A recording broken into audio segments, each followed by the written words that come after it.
ही जी कर्जमाफी दिलेली आहे ती तर फसवी कर्जमाफी आहे। चांगली मनापासून कर्जमाफी करायची असते त्याला नियत चांगली लागते, पण हे सरकार फक्त दिखावापणा करते असं आमच्या सगळ्यांचं मत आहे।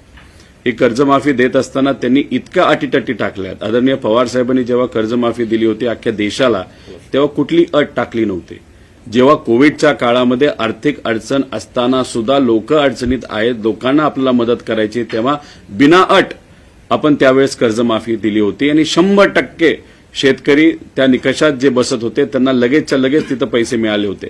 2017ला जेव्हा देवेंद्र फडणवीस साहेबांचं सरकार या महाराष्ट्रामध्ये होतं इतक्या अटी टाकल्या होत्या की त्या अटी वाचता वाचताच लोक बेहाल झाली होती आणि बऱ्याच लोकांना त्यातून सुद्धा वगळण्यात आलं होतं।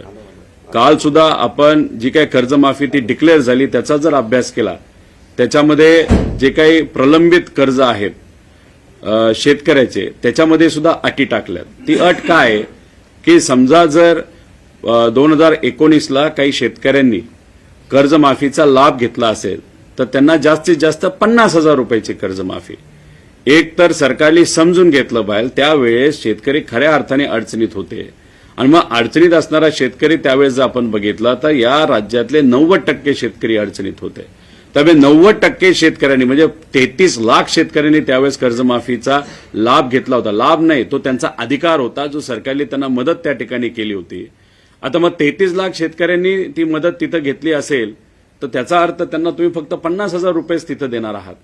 त्याच्यात पण त्यांनी अट अशी टाकलेली की समजा 1 लाख तुमचे जर ड्यू असतील नाहीतर तुमचे कर्ज तिथं कर्ज थकीत असेल 1 लाख रुपयाचं तर आधी 50,000 भरा मग मी तुम्हाला 50,000 देतो। म्हणजे ओटीएस सिस्टम त्यांनी आणली की म्हणजे हॉस्पिटलमध्ये गरीब माणूस गेल्यानंतर आधी पैसे भर मग तुला ट्रीटमेंट करतो अशी भूमिका दुर्दैवाने त्या ठिकाणी सरकारने घेतलेली आहे। असे 33 लाख त्याच्यामध्ये सर्व शेतकरी आहेत। 90% शेतकरी या कॅटेगरीमध्ये त्या ठिकाणी येतात।